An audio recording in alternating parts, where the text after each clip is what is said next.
and to our music ministry for that. Thank you very much. So, it was this couple, been together for a couple of months.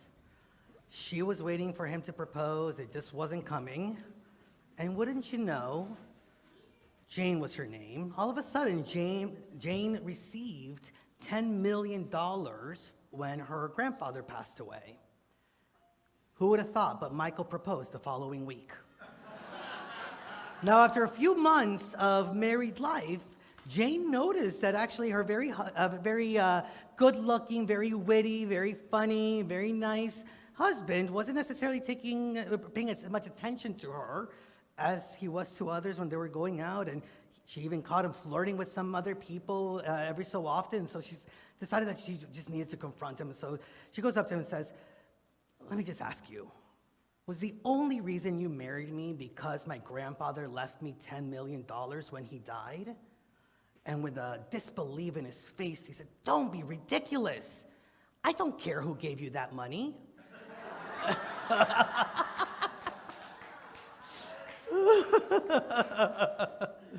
Okay, it's a little bit of a mean one, I think, and it is connected to what I want to share with you about, and it invites us, I know, we've never mind. Okay, so it just invites me into just remembering, right? Like, where does our supply comes from? Where does our money come from? Where does our prosperity come from? Where does our health come from? Where does our joy come from? Where do the resources that we have in life to move through life, where do they come from? And are we conscious of it as much as maybe we think like we'd want to be conscious of that, right? And so as we are moving into the season of the great given thanks, the holiday season where we get to not only think about like who are the people that are generous with us, right? And how life has been generous with us so that we can be in gratitude and so that we are in gratitude. And we also move into thinking about how we want to express our love and our generosity to others. It's a really powerful time to really center ourselves in unity. And in my life, I believe that the source of all the resources, the source of all of my good is God. God is the one that has provided all of the opportunities, all of the possibilities, all of the avenues, all of the channels by which I believe myself and know myself and feel myself thriving in life. If you know me, hopefully you can see that, that I really feel grateful, I really feel empowered, and I really feel like I've been very blessed, right? Like in my relationships, at work, in this community, in the ways I get to show up. And so I take time to really think about, everything that God has provided for me and the ways in which I can show my gratitude for that which has been entrusted to me.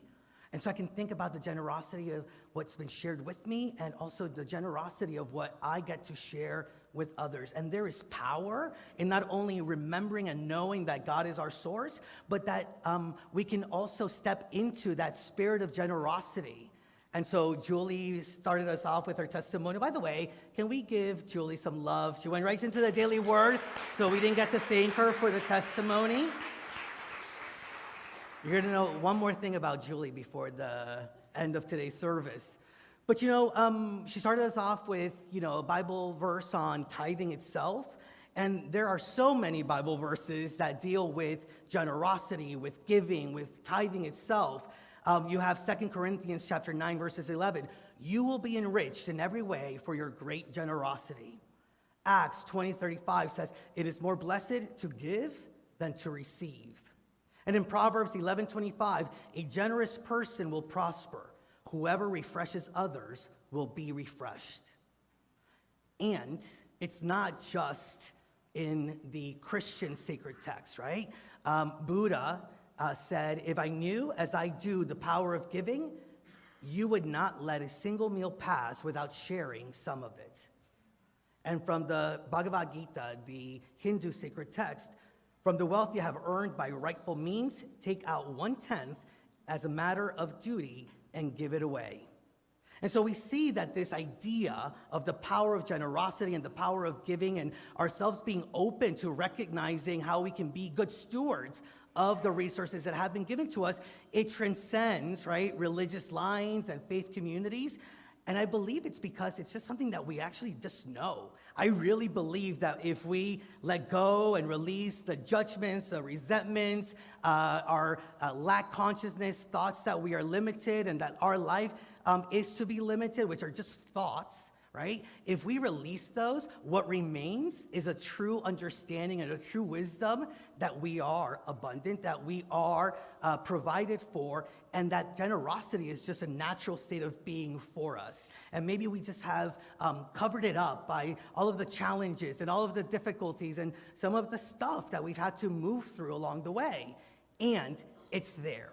And there's something that already knows it. Because, I mean, think about the times that you have been generous and that you have given of yourself, especially when you do it in a way of showing gratitude. How does that feel?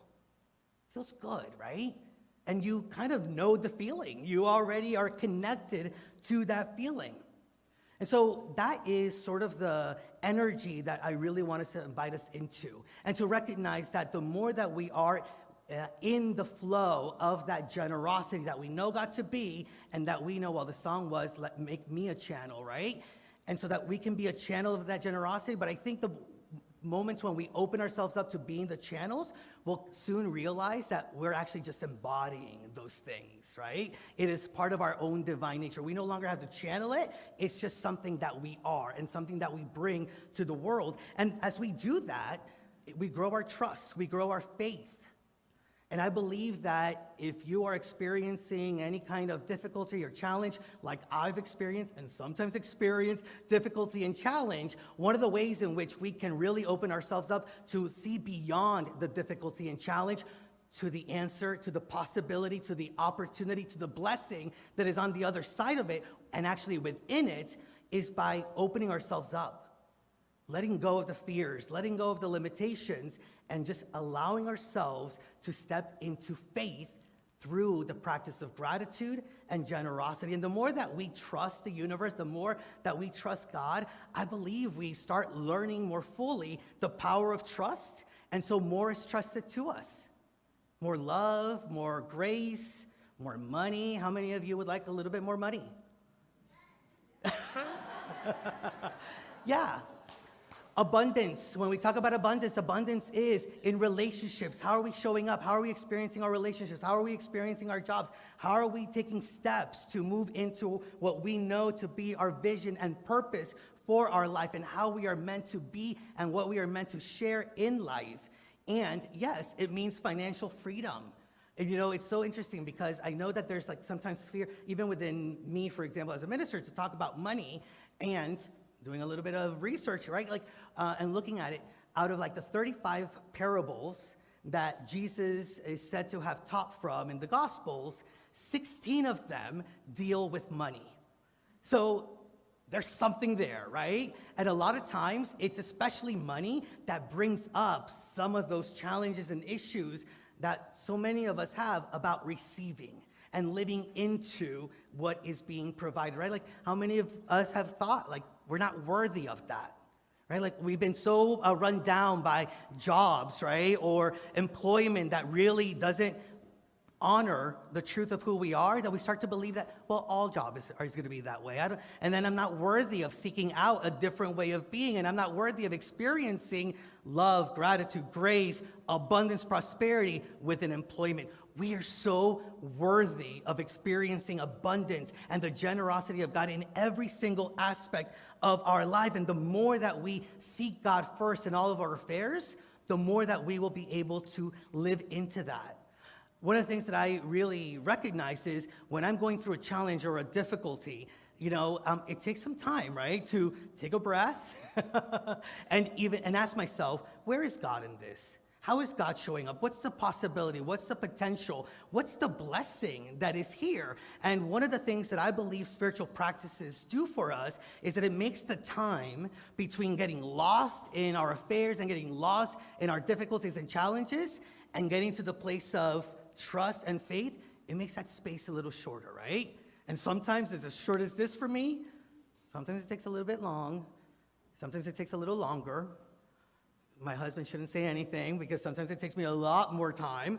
But yet, here we are with the practices that can really support us in moving deeper into trust and faith that God provides. Because the reality is that God has provided everything that we have lived into, and the things that we have and the resources that are at disposal. The source of that good is God. And the more that we look to God and get to know God more fully, how many of you, part of your spiritual journey is because you just want to get to know God more fully? You want to experience God more fully, right? That's part of that spiritual journey and what is within us that is sort of like seeking to be seen and felt and experienced, right? To know God more fully. How many of you have heard that saying, the way to know somebody is to walk a mile in their shoes, right? You've heard that, yes? Well, the same, I think, can be thought of through God, right? Like, the more that we walk in God's shoes, the more that we will get to know in a very intimate way what God is and what God is within me and as me.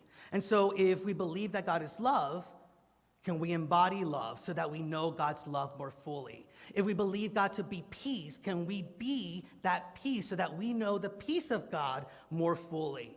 And the same goes with abundance and prosperity and generosity and the power of generosity. If we believe that God is a generous God, then can we be generous ourselves? And as we move through the process of being generous and the act of being generous, can we take a moment to recognize, oh, this is the very essence of God. And we no longer have to read about it because we're experiencing God in the moment, experiencing a deeper way of really understanding everything that God is for us.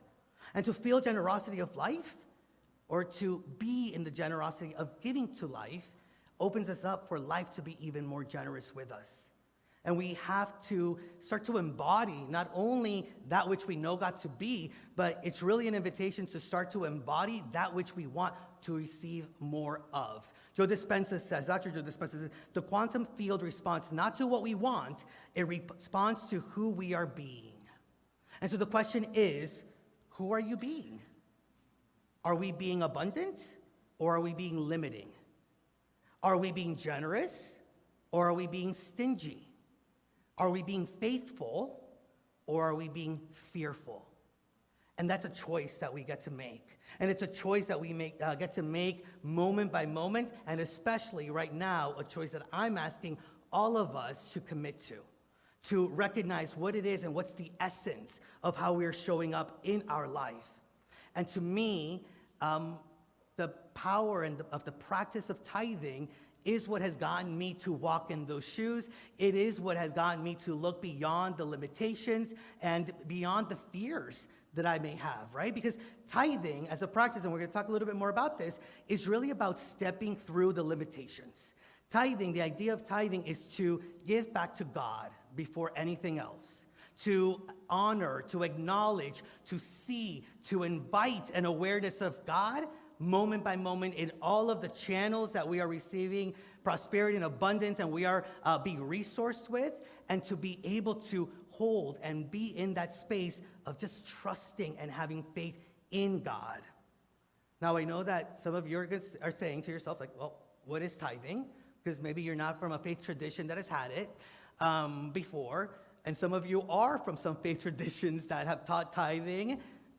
And I will say, there are spiritual communities and faith traditions that sometimes it just feels like they're always asking for money. They're always asking to, have more power and get more and get more and get more. And I get it. And so I know that sometimes we've built ourselves up to kind of like, keep that as a distance from us. And we're going to talk about money. And we're going to talk about tithing. And we're going to talk about the practice and the benefits of that. And so, yes, your thought may be, well, here we go again. They want our money. I was going to say, no. But actually, I want to be very honest with you. I do want your money. I do want your money to support Unity on the Bay, our programs, who we are, our Sunday experience, right? It takes money for the lights, for the band, for all of these things. So yes, I welcome your money. And that's not the reason we're talking about money, right? If that was the reason, I just asked you for that money. But there is a spiritual principle and there's a spiritual practice with this that I believe can really not only Yes, allow unity on the bay to have its lights on, but that can allow each and every one of us to experience more of God and more of our faith in God in our experiences. And so tithing is that ancient and spiritual practice of giving back to God. I began tithing in my 20s, my mid-20s, or at least that's when I kind of like got my little feet wet with it. But some of you know a little bit of my history. You know, my 20s was when I came to Unity on the Bay, and I was not having the kind of life that I'm having now. You know, there was a lot of struggle, there was a lot of challenges, there was a lot of decisions that I was making that really weren't from the place of faith and from the place of trust and knowing my worth.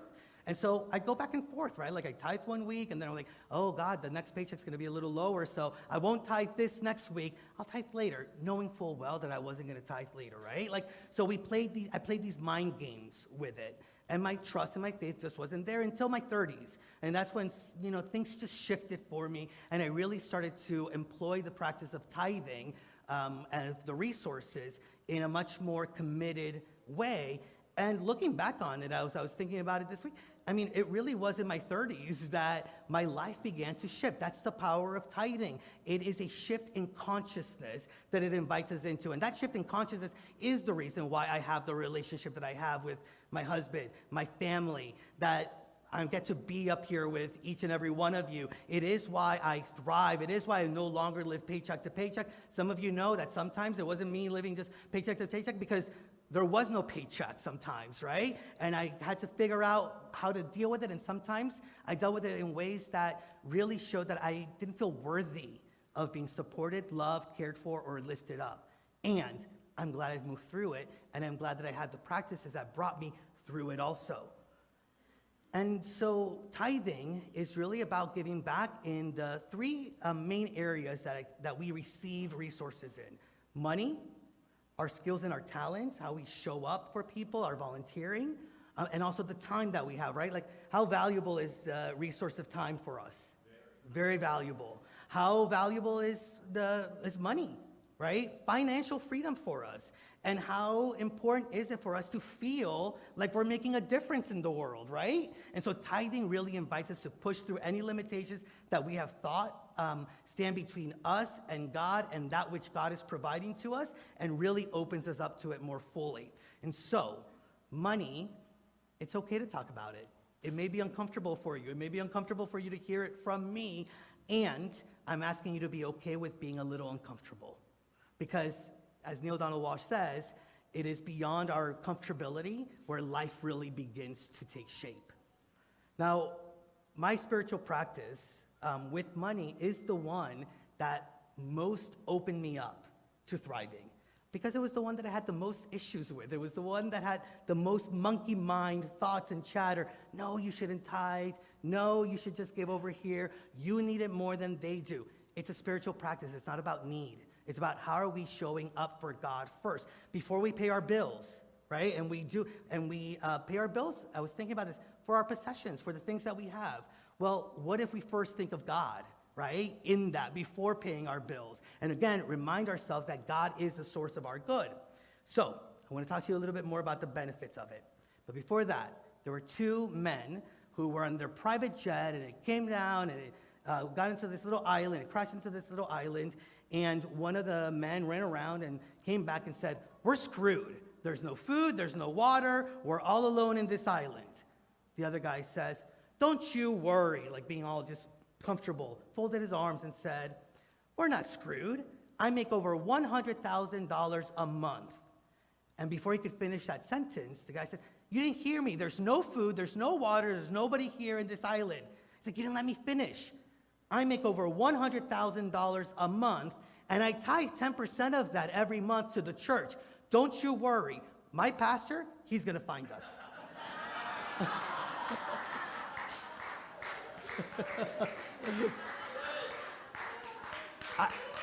I might send you an email.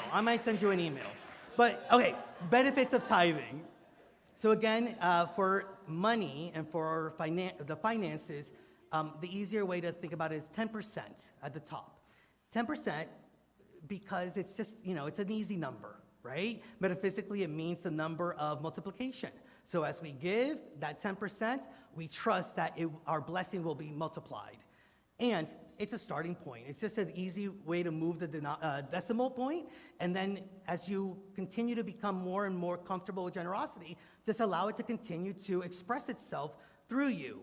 And when we do commit to tithing, benefits.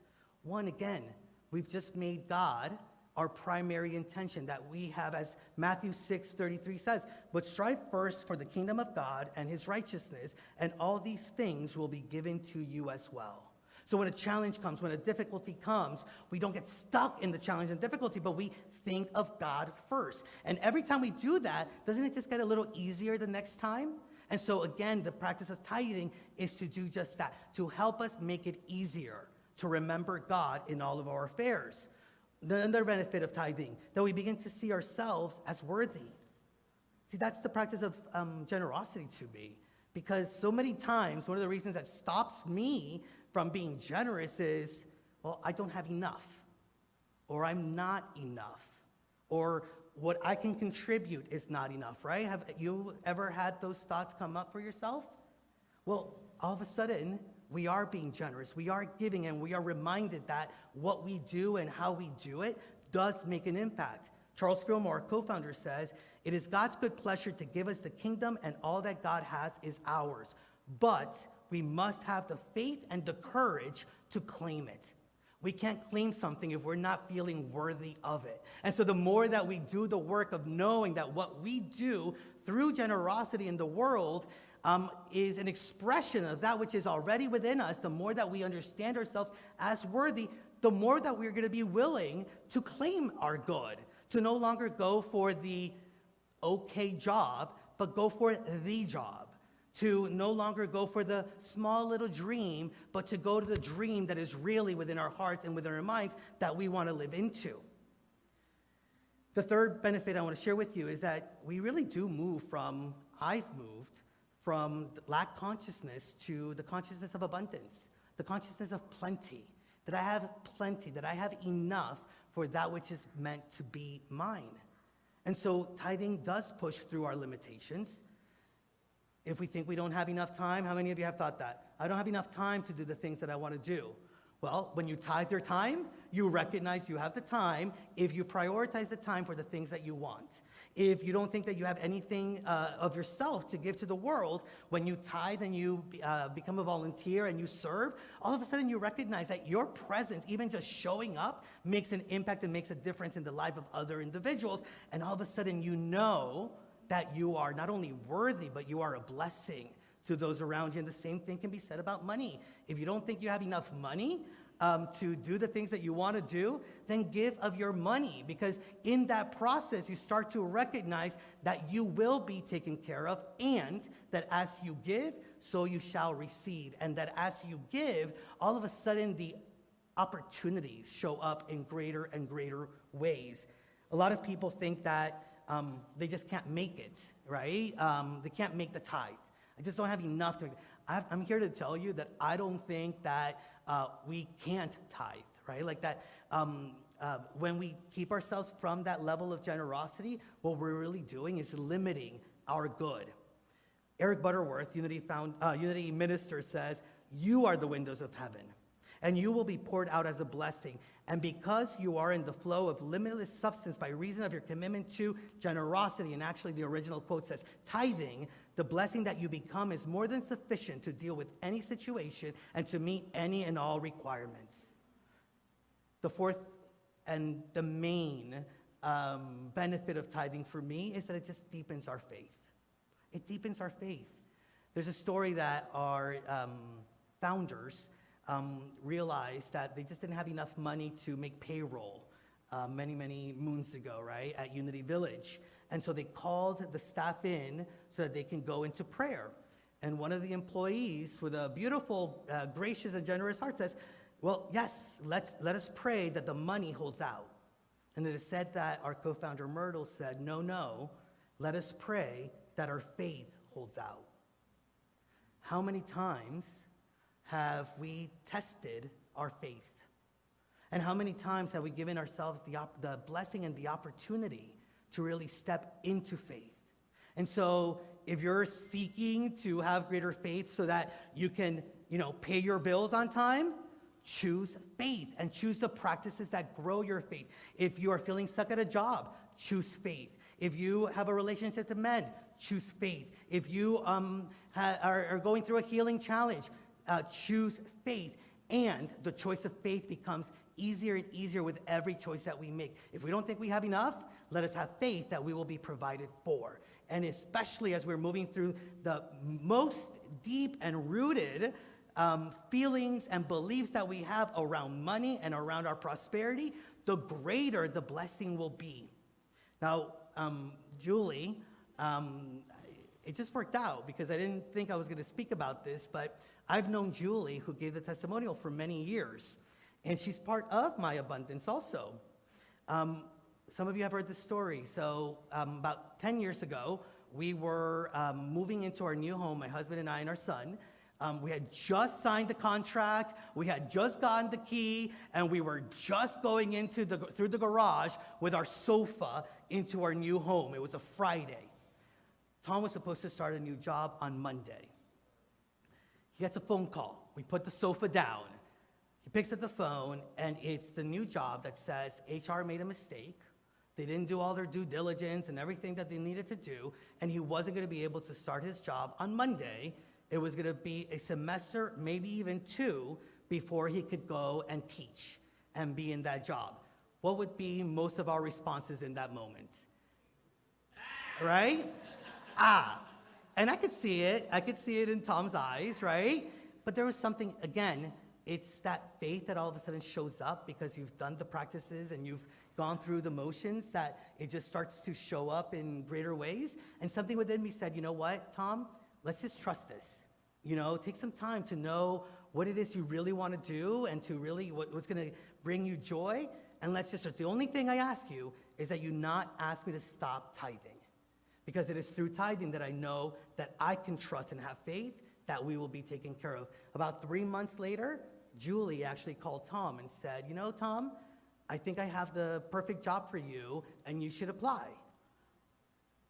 He applied, he got the job, and 3 months in, right, of this time of uncertainty, he started making twice, if not a little bit more, than what he would have made at the other job, right? The power of faith and the power of trust in that moment.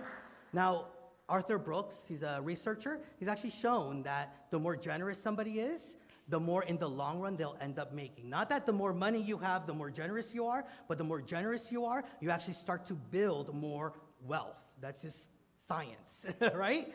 And I'm not going to stand up here and tell you that by tithing you're going to be rich. You could, but I'm not going to promise that. What I'm going to promise is that you will be blessed. And if you think about it, isn't that the feeling and the consciousness that we want? To just feel the blessing of God in our day-to-day lives. So the invitation is for you to try it out. The invitation is for you to step into it with faith and to not think about it too much, because guess what? I've been there. The moment that I was thinking too much about it, what the monkey mind tells us, the million reasons why we shouldn't try something out. How many of you have experienced that, where you're invited into an opportunity and all of a sudden all the reasons why you shouldn't do it show up and it stops you or delays you? But then you do it once, and you realize, why didn't I do this before? Why didn't I just allow this before? I'm going to invite you to feel that way and to move into tithing in that same way with that same faith. Catherine Ponder says, sometimes persons of moderate means feel that it would be a hardship to begin tithing and dismiss it as a practice for the rich. However, the consistent practice of tithing is a means of establishing anyone in consciousness of consistent giving, which opens the way to consistent receiving.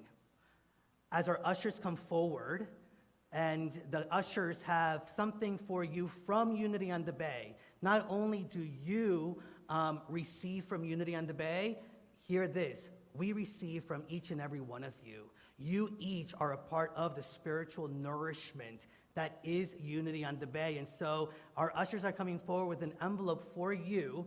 And as you're receiving that, just join me in affirming that through the power of generosity, we can show up in the world with trust and faith in God. And so affirm with me, I am being poured out as a blessing, and I am blessed. Do you believe that? Just say that with me.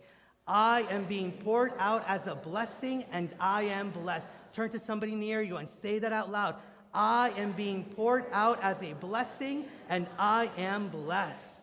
And now just put your hand to your heart and say it one more time. I am being poured out as a blessing, and I am blessed. Remember, we are the windows of heaven, and we get to choose to allow heaven here and now. We are the windows of heaven, and so we get to open ourselves up to be poured out into the world, not only so that we and others can live heaven on earth, but that through our faith, we can all be lifted up. That is the power of generosity. That is the power of tithing. And that is the power of taking the practices to trust and have faith in God. Everyone, be blessed. Receive this gift from us as a blessing and as a gratitude, and let it be what invites you into even greater generosity with God. Namaste.